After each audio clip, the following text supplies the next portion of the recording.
భాగ్యలక్ష్మి యొక్క కుమార్తె, మూడవ కుమార్తె జాస్మిన్ విక్రాంతుల యొక్క మనము ప్రారంభించుకుందాం. మా ప్రేమ కలిగిన తండ్రి, కృప కలిగిన దేవా,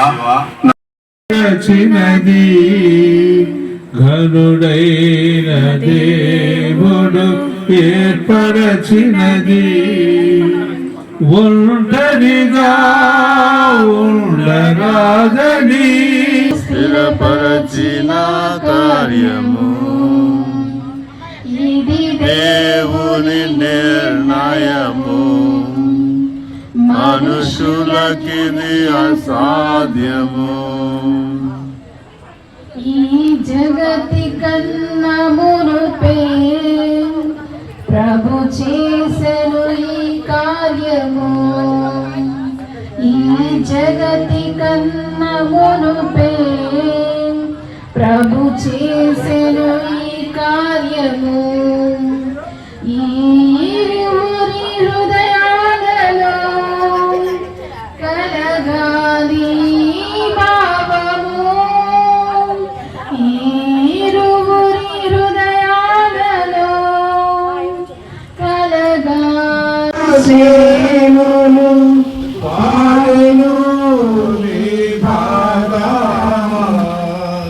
స్తోత్ర గీతములు పాడేదా పాద, స్తోత్ర గీతములు పాడిన ఈ ప్రేమ గీతము.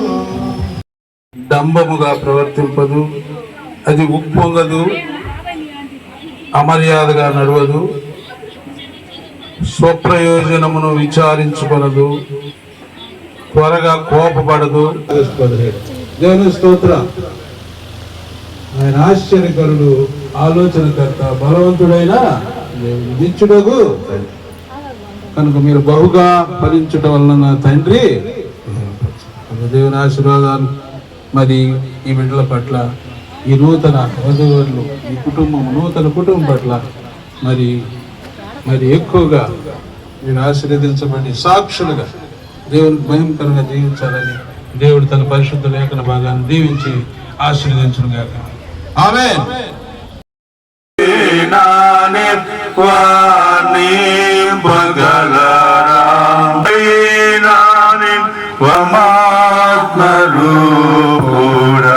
పరిశుద్ధ జనకుడ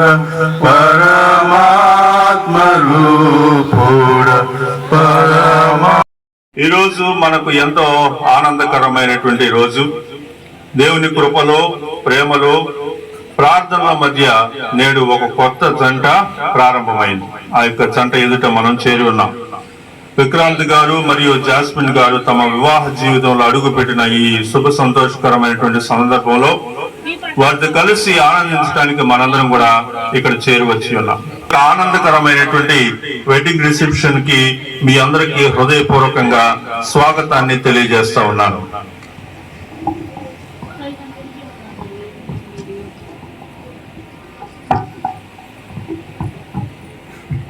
పిల్లరా, అక్కడ సహనం లేకుండా ఉండేటువంటి పరిస్థితి ఉంటే అది ప్రేమ కాదు అని మనకి అర్థమవుతుంది. ఇక నుంచి వాళ్ళు ఏం చేస్తూ ఉన్నారంటే ఒకరినొకరు ప్రేమిస్తూ ఉంటారు. ఒకరినొకరు ఏం చేసుకుంటూ ఉంటారండి? ప్రేమించుకుంటూ ఉంటారు. మాటలో, ప్రవర్తనలో, అన్యోన్యతలో వారి యొక్క ప్రేమను వాళ్ళు కనపరుస్తూ ఉంటారు.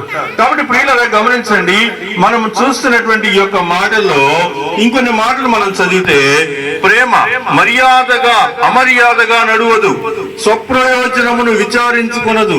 ఈ రోజుల్లో చాలా మంది స్వప్రయోజనాన్ని విచారించుకుంటున్నారండి. స్వప్రయోజనం అంటే ఏంటో తెలుసా? ఎవరు ఎలా పోతే నాకెందుకు, నేను బాగున్నానా లేదా, ఎవరు ఎలా ఉంటే నాకెందుకు, నేను మనం కుటుంబాలను గురించినటువంటి వీడియోలు చూస్తూ ఉంటాం. ఇద్దరు భార్యాభర్తలు కలిసి మరి వాళ్ళు ఫన్నీగా చేసేటువంటి కొన్ని వీడియోలు మనం చూస్తూ ఉంటాం. ఆ వీడియోలు చూసినప్పుడు కొన్నిసార్లు మనం అనుకుంటాం జీవితం అంటే ఇలానే ఉంటుందా అని అనుకుంటాం. నిజానికి జీవితాలు ఏ జీవితం కూడా అలా ఉండదండి. వీడియోలో చూసేటువంటి జీవితాల్లాగా నిజ జీవితాలు ఎప్పటికీ ఉండవు. ఎప్పుడు నిజ జీవితాలు అనేటువంటి దేని మీద ఆధారపడి ఉంటాయి అంటే ఒకరి ఏడలో ఒకరికి ఉండేటువంటి నమ్మకం మీద, ఒకరి ఏడలో వరకు ఒకరికి ఉండేటువంటి ప్రేమ మీద ఆధారపడి ఉంటాయని వాక్యం సెలవిస్తా ఉంది. ప్రేమ శాశ్వత కాలం ఉంటుంది. మీరు గమనించండి అమ్మా, మీ కుటుంబ జీవితాల్లో మీ భార్య ఎడల, లేదా మీ భర్త ఎడల, మీ పిల్లల ఎడల, మీ కుటుంబాల్లో మీరు గమనించినప్పుడు ప్రేమ అనేటువంటిది కొదువయ్యింది అని మీరు ఎక్కడన్నా గమనిస్తే అది ప్రేమ కాదు. ప్రేమ అనేటువంటి దానికి ఇవే కొలతలు, ఈ యొక్క వాక్యంలో చెప్పబడినటువంటి ఇవే కొలతలు ప్రేమకు ఉండేటువంటి కొలతలు. వీటిని మించినటువంటిది, వీటికి లోపించినటువంటిది ప్రేమ కాదు. ఈ మాటలు నేను ఇప్పుడు ఎందుకు చెప్తున్నానంటే వారిద్దరూ కూడా ఇక కుటుంబంగా వాళ్ళు కలిసి ఉంటారు. ఇంతకు ముందు విక్రాంత్ తన యొక్క గృహంలో ఉన్నాడు, మరి జాస్మిన్ తన యొక్క గృహంలో ఉంది. వారిరువురు కూడా వారి యొక్క ఉద్యోగాలు చేస్తూ ఉన్నారు. ఇక మీదట వారిరువురు కలిసి ఉంటారు. ఇక మీదట ఎలా ఉంటారండి? వాళ్ళిద్దరూ కలిసి ఉంటారు. కొంతకాలం ఇక్కడ ఉంటారు, కొంతకాలం అక్కడ వాళ్ళ ఇంట్లో ఉంటారు, కొంతకాలం దేవుడు వారిని ఎక్కడ ఉద్యోగానికి మరి నియమించాడో వారి ఉద్యోగం చేసుకుంటూ ఆ ఉద్యోగం చేసుకునేటువంటి దగ్గర వాళ్ళు జీవిస్తూ ఉంటారు. ప్రియులారా, ఇలా జీవించేటువంటి క్రమంలో వాక్య ప్రకారం మనకి ఏముండాలంటే ప్రేమను మనం కలిగి ఉండాలి. ప్రేమ అనేటువంటిది మనలో ఉండాలి. మరి దేవుని యొక్క ప్రేమ అనేటువంటిది ఎలా ప్రారంభమైంది అంటే ఇదే అన్యోన్యతతోటి ప్రారంభమైంది. ఎక్కడ ప్రారంభమైంది అంటే ఏదైనా తోటలో ప్రారంభమైంది. దేవుడు మొట్టమొదట ఆదాము హవ్వ అనేటువంటి ఒక ఇద్దరిని మొదటి పురుషులను, మొదటి కుటుంబాన్ని దేవుడు తయారు చేశాడు. 11-12 వచనాలు నేను చదువుతున్నాను చూడండి. గుణవతి అయిన భార్య దొరుకుట అరుదు. ఎలాంటి భార్య దొరకటం అరుదండి? గుణవతి అయిన భార్య దొరకటం అరుదనమాట.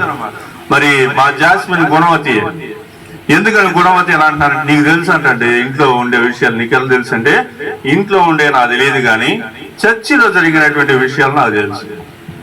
తను చాలా హైదరాబాద్ లో జాబ్ కి వెళ్ళనంత వరకు, ఇక్కడ ఉన్నంత వరకు కూడా ప్రార్థనకు వచ్చేది.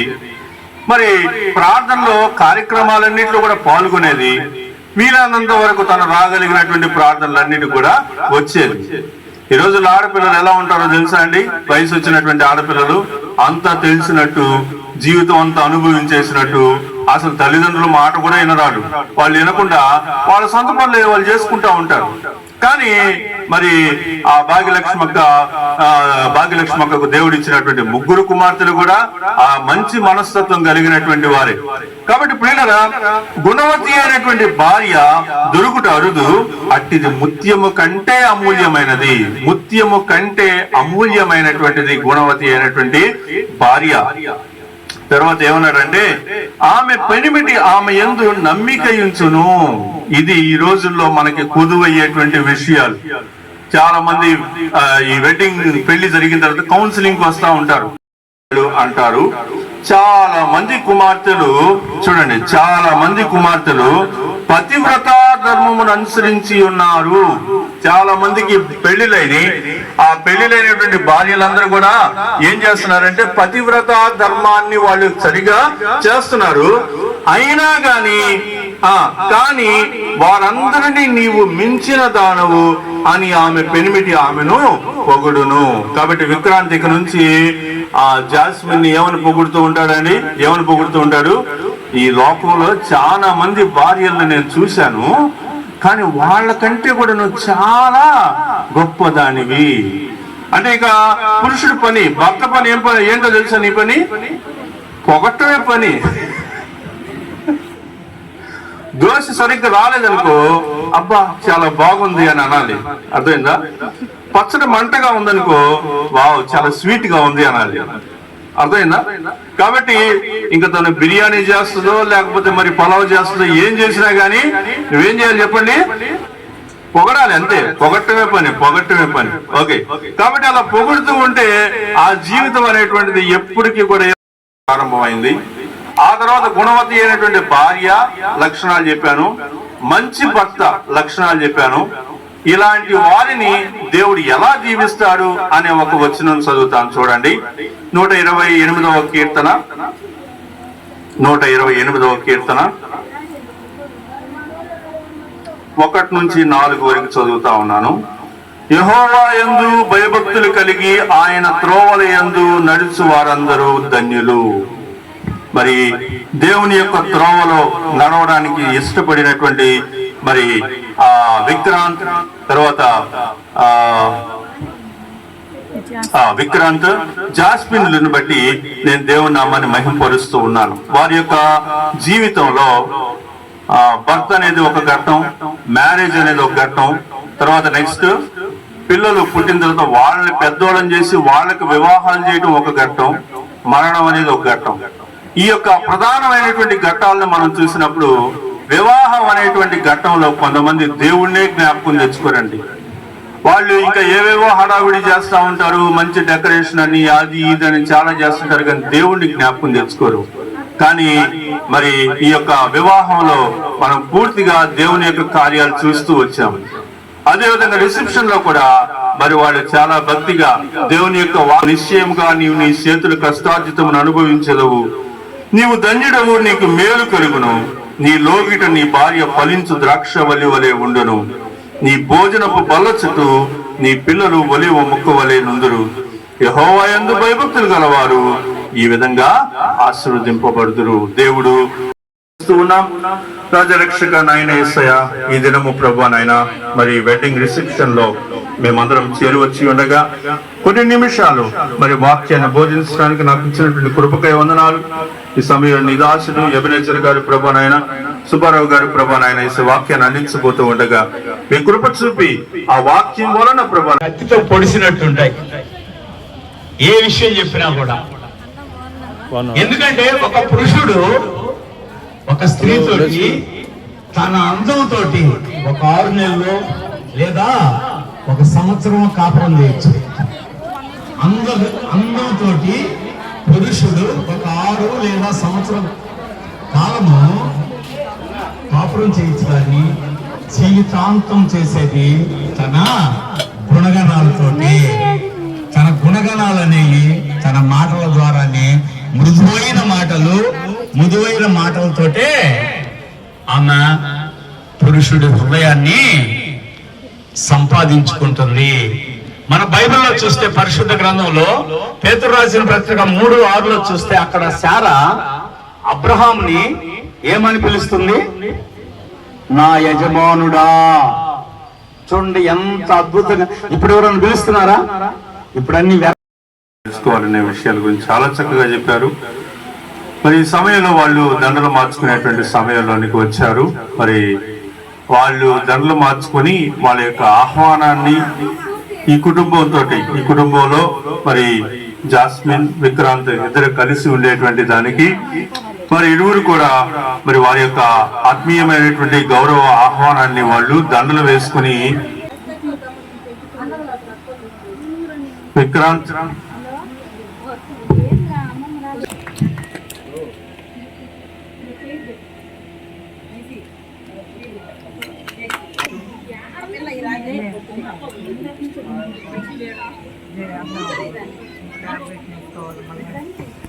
ఓకేనా? అయిపోయింది రైట్, అలా ఇప్పుడు మొదట విక్రాంత్ జాస్మిన్ కొరకు చదువుతాడు. వీటిని ఏమంటారు అంటే ప్రేమ ప్రమాణాలు అంటారు.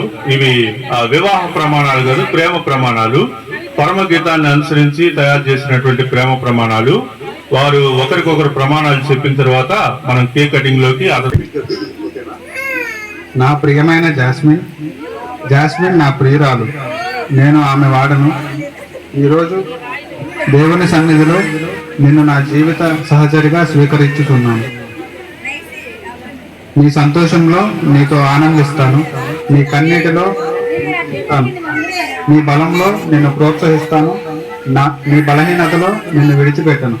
పరమగీతము 8:6 చెప్పబడిన రీతిగా నిన్ను నీ హృదయం మీద ముద్రించుకుంటాను, నిన్ను నా హృదయంలో ప్రేమతో కాపాడుకుంటాను. మన ప్రేమకు క్రీస్తే కేంద్రంగా, మన ఇంటికి ప్రార్థనే పునాదిగా ఉండేలా జీవితాంతం నీతో నమ్మకంగా నడుస్తాను. జాస్మిన్, నేను నిన్ను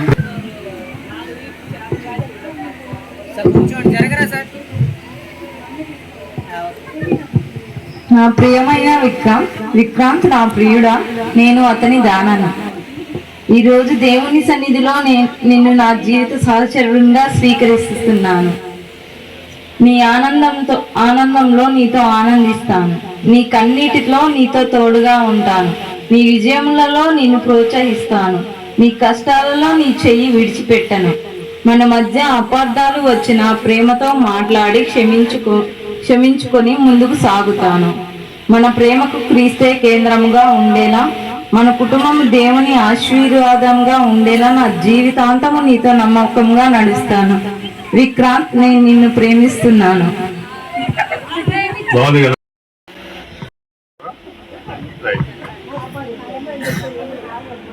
ప్రేమ కలిగిన తండ్రి, కృప కలిగిన దేవ, నమ్మకమైన ప్రభువా యేసయ్యా, నీ పాదాలకు వందనాలు, స్తుతులు, స్తోత్రాలు చెల్లిస్తూ ఉన్నాను. ఈ వేదిక మీద ప్రభువానైనా విక్రాంత్, జాస్మిన్ ప్రభువానైనా యేసయ్యా ఐక్యపరచబడి వారి యొక్క వివాహ జీవితంలో ఈ దినం నుంచి ప్రభువానైనా ఒకరికి ఒకరిగా ఉంటూ ప్రభువానైనా యేసయ్యా మరి వారి యొక్క దాంపత్య జీవితాన్ని ప్రారంభిస్తూ ఉండగా మీరే వారిని జీవించండి, ఆశీర్వదించండి ప్రభువానైనా. కుటుంబంలో నీ యొక్క వాక్యం వల్ల నిత్యము సంతోషము సమాధానము ఉండేలాగా కృప చూపండి నాయన యేసయ్య. ప్రభా, ఇరువురు కూడా రక్షింపబడినటువంటి వారే నీ కొరకు ప్రభా నాయన శిష్యులుగా జీవిస్తూ ప్రభా అనేక మందిని దగ్గరకు నడిపించేటువంటి వారిగా చేయమని కోరుతూ ఉన్నాం తండ్రి. అయా యేసయ్య ప్రభా, ప్రేమను అనురాగమును నిరంతరమును పంచుకుంటూ ప్రభా నాయన ఇదిగో తండ్రి నాయన యేసయ్య ప్రభా, గొప్ప కుటుంబంగా మీరు మార్చమని కోరుతూ యేసు నామం పేరిట ప్రార్థిస్తున్నాను తండ్రి.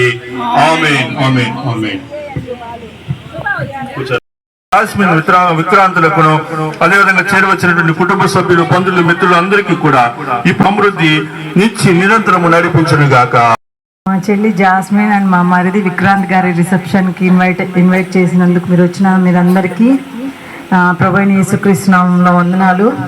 మీ అందరి కోసం భోజనాలు ఏర్పాటు చేయడం జరిగింది.